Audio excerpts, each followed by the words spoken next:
Okay, finally getting started. Everything's behaving itself now.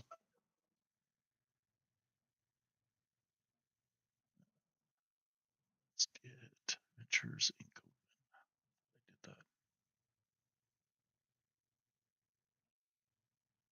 We will be going through what I learned from trying to map out the PCM chain. It's near impossible to map out because the source blocks, well, I'll cover it in a second when I can show you, but the problem is going from the patterns to the planets. The patterns map to each pattern maps to 120 to 200 different planets, which makes it near impossible to map that into any sort of relational diagram. It's just too much data. Even just the cutting and pasting and getting it from the records into like SQL database to use a relational diagram or even something like Power BI to map it out would take weeks. So not really a very time effective process. So what I will do is show you what I learned from mapping what I did try and map out, the one chain I did map out just for the planet A's, which also unfortunately pointed out to why my new dungeon never shows up in the universe. And once this gets loaded, let's dive into that. It's fooling me. Okay. So, where are the blocks? So, you're supposed to use these overlay source blocks for mapping out your new PLI you're doing. The reason being,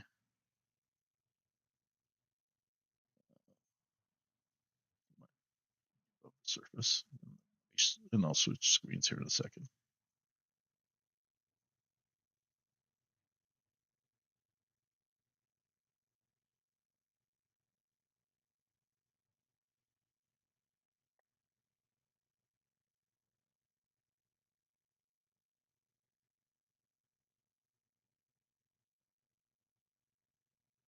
Yay for technical difficulty days.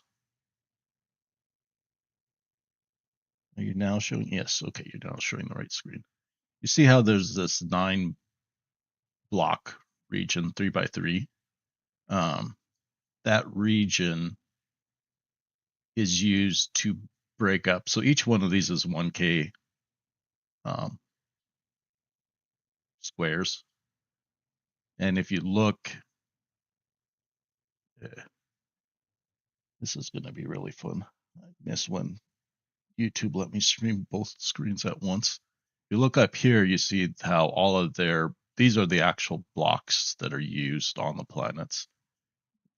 How they say 1K or 2K. When you go look in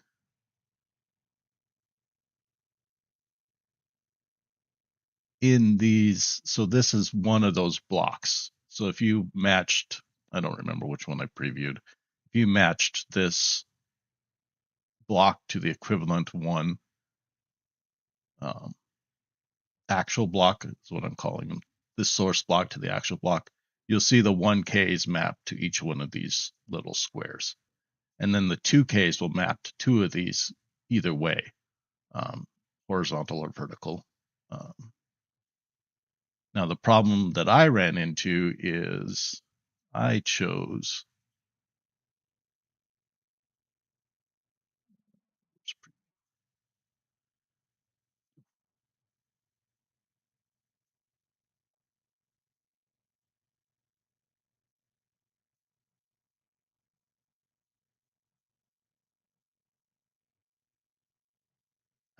this big, huge, the full block. source block. Well, in order for this to spawn on a planet, each one of these would have had to have lined up from PCM in this exact configuration, either in a 1K or 2K map. That's near impossible. So what you could, if you're going to need this large of a map, what you're going to have to do is the unique POI and force spawn it onto a planet. That's the only way you'll get a full thing. Now, that being said, you really should only be using one or two of these blocks. Like if I tried to do this 4K, well, it is more likely that this will show up because they're because you could get two of these two 2Ks side by side. It's not a guarantee either. So when you're doing new POI, it's probably best just to use the 1K single block, and then the rest will just be the border cutoff zone. Because the unique POI, while it works, is problematic because you then have to go put it on each and every planet in the universe. So now back to that, all of that. What I'm talking about is by source blocks. Oops, let me get back on the other screen. I'm probably gonna have to make those screens as two different scenes so they're a lot easier to switch. These source blocks map into these actual blocks, and then these actual blocks. Yeah, man. Actually, I need to do one of the actual blocks, not the filter. These actual blocks will map into patterns. Sure, I would choose one that only doesn't actually map to a planet pattern. Come on, I can't be that unlucky. Yes, I can. Wow, some of these aren't even mapping to anything. So, don't ever choose Mesa Rocky. Apparently, they're not used anywhere in the universe. There we go. So you'll see ones like this: pattern, field dunes, rocky, mesa, eroded. So these make up the PCM generation on the planets themselves. So if you go look at them again, you can then see what planets any of those maps or blocks would be used on.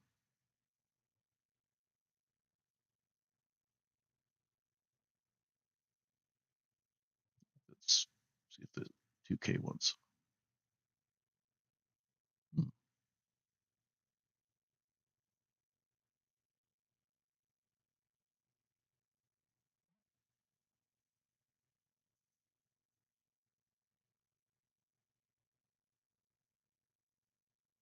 Like there's one of the 2Ks that map up.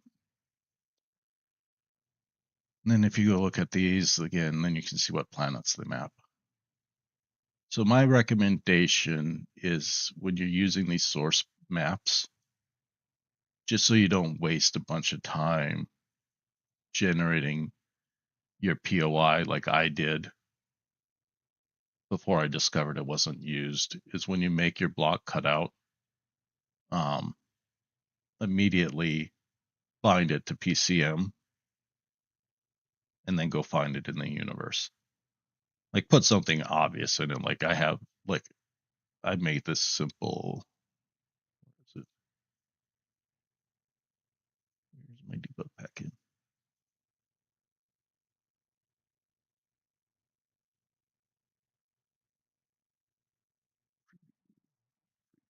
Here.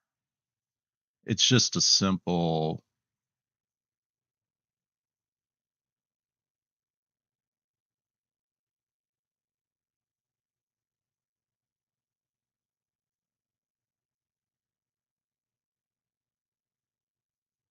It's just a simple arrow marker with the neon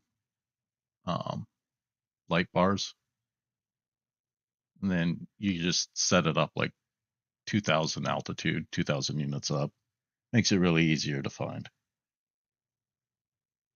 Now, once you do that, and if you do go to where you expect it to be and you find it, then you're safe. Then you could go spend all the time, because it takes days, sometimes weeks, to build these POI.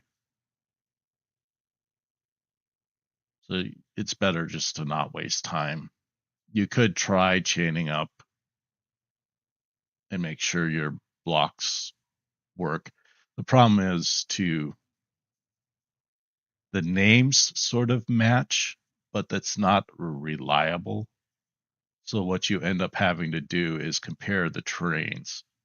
And if you see the terrain for your block in one of the matching ones, then you're probably good. And assuming that block maps up to a planet. If it doesn't, then you're probably out of luck. You probably should choose a different source block. Now, one of the other things I wanted to cover today is the actual PCM rules. So block creation requests are the actual blocks that make up the planet. So my experience doesn't match what Bethesda has said on this. My experience is these are mostly processed at universe creation. So if you mess with them, you very often need a new Unity trip so that you can see your changes. Now, Bethesda says that as long as it's not a system and planet you have ever visited in that save game, it will, when you enter the system, process these rules.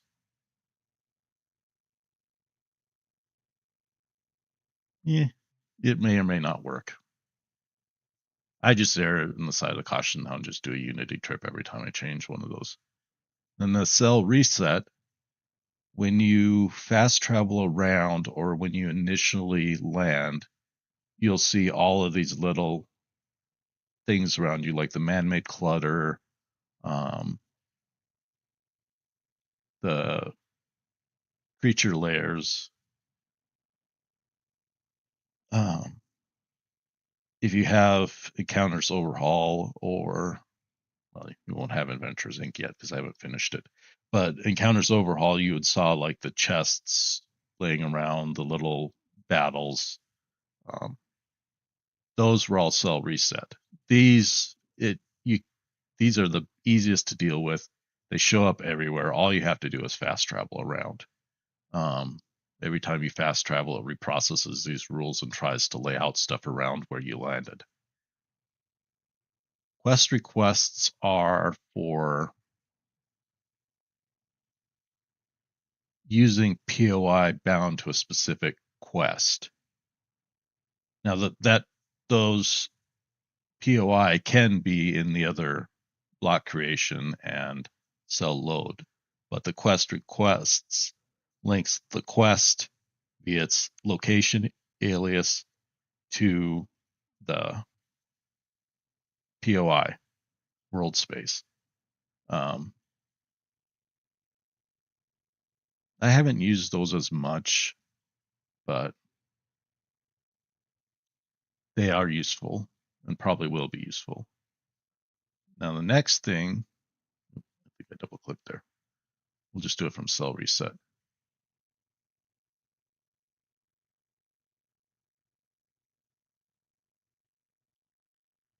Okay, here's another difference. At one point, when they did the PCM overhaul to make it no longer a rule of one setup, so that now mods can mod data merges, like similar to how the story manager works.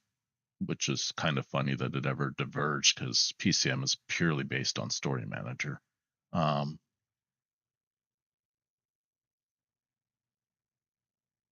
You used to have to put your new content in their stuff.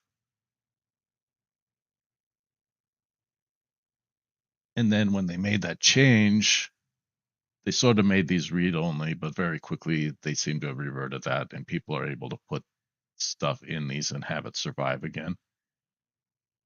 I like mine separate to a point, but I'm almost on the fence of going back into putting it in theirs, because what happens is this processes top to bottom, and then as it finds matches, it will continue on down the line. So what ends up happening is when you land in a world space, you see all of my content and then a couple of their content. I'd rather have it more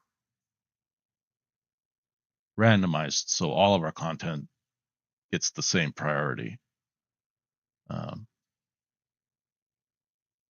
But then again, if they change their minds and want to lock down their content again, then I'm back to the problem of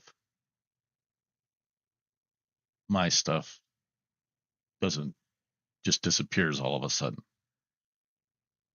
Where if it's my own tree, they can't mess with it.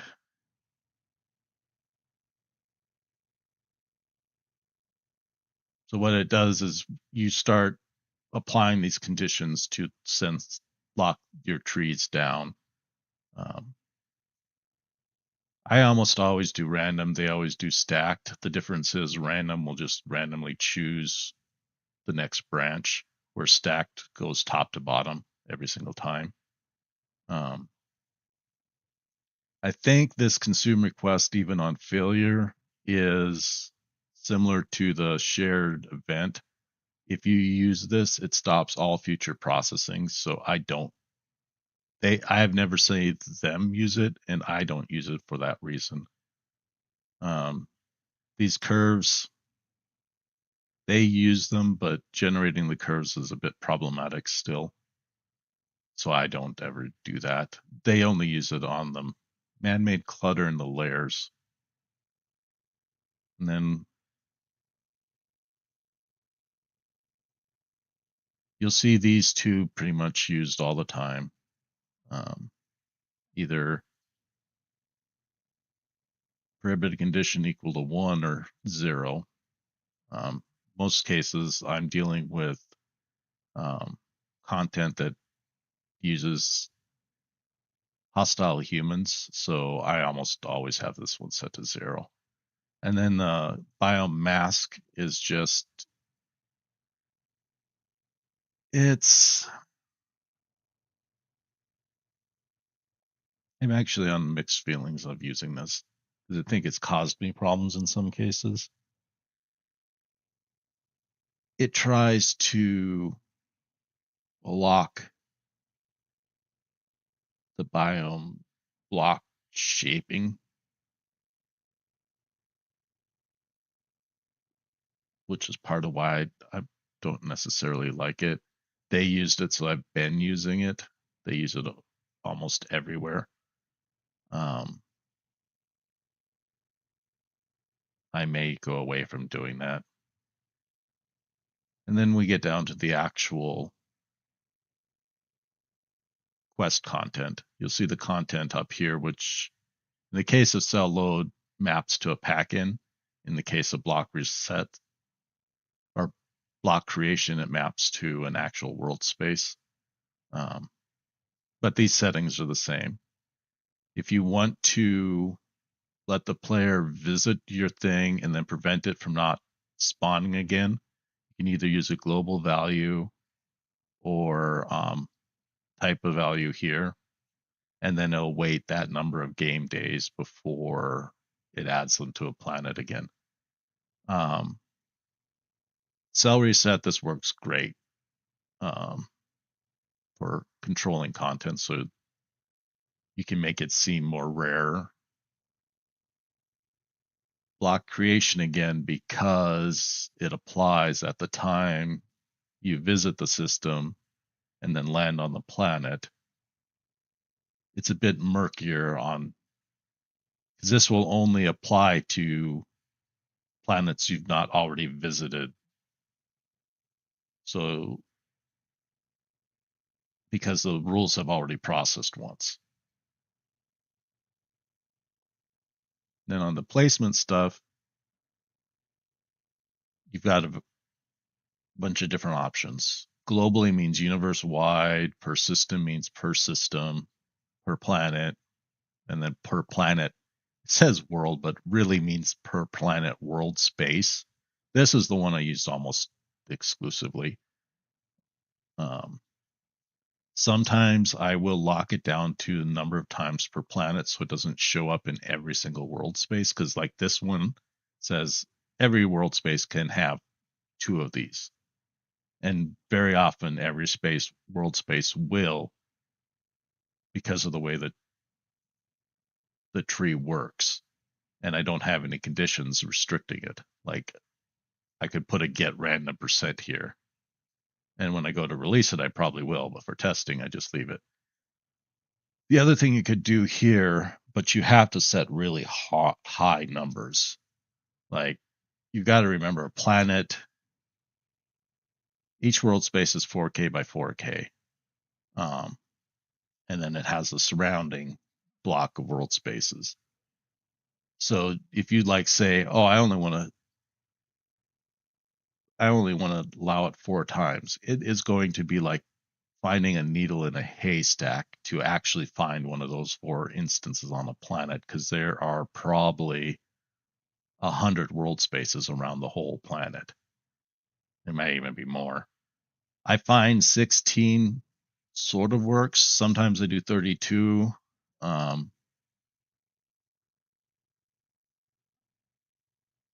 That's there. That's that's also a similar problem if you try and do the universe wide. You want like thousands, otherwise you're never going to find it. Same with the per system, you want hundreds, or you're never going to find it. So that's why I don't normally use any of those options. Just stick with the per world space, and then if I want it randomized and rare, I'll control that with get random percentage. Um, Needing to do things like this one, I'm making sure terramorph encounters are even allowed in that system.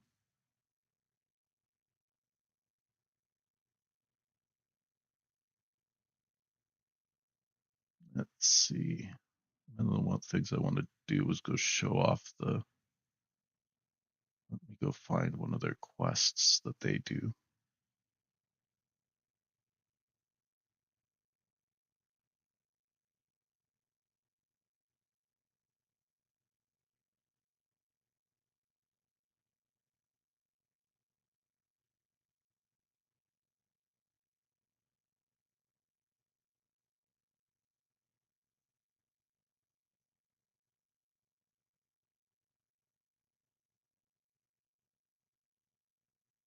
Hmm.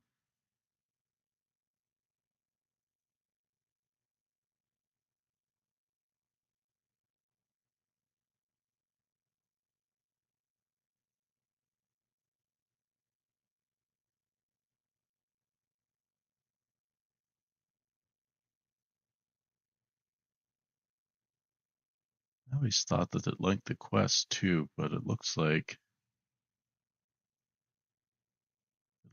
what it does is just makes these world spaces available to be bound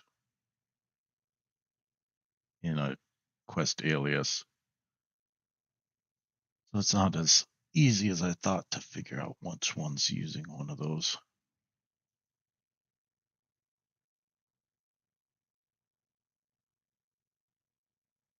That might explain some of the problems I've been having with the Radiant engine too.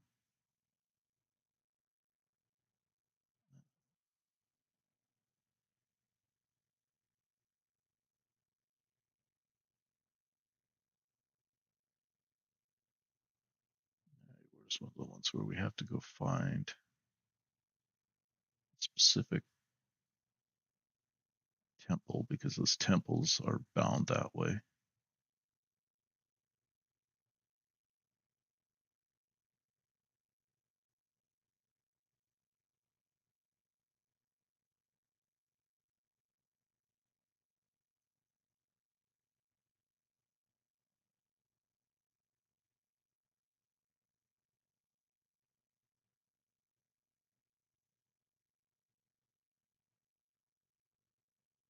There we go. These radiant locations are how you trigger those quest requests objects.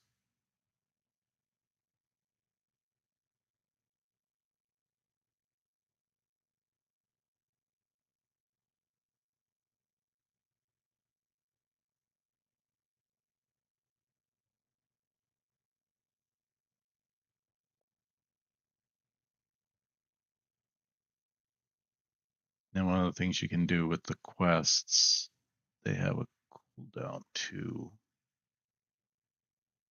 Remember right? Yeah, you have to set it on the. You have to create a new condition for it.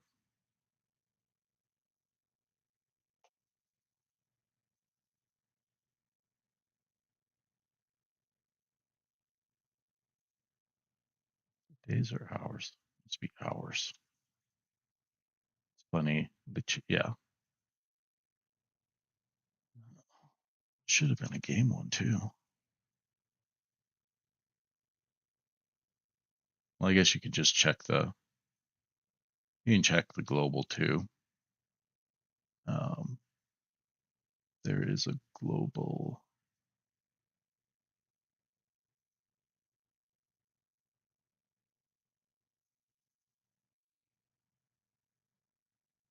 Name days past. If you just check that variable, you can make your quests cool down too, so that they don't happen back to back. Bethesda uses that trick too. Uh, Pretty much, I think that's what I wanted to cover with this one. Um, so if nobody has any questions, I will probably stop the stream.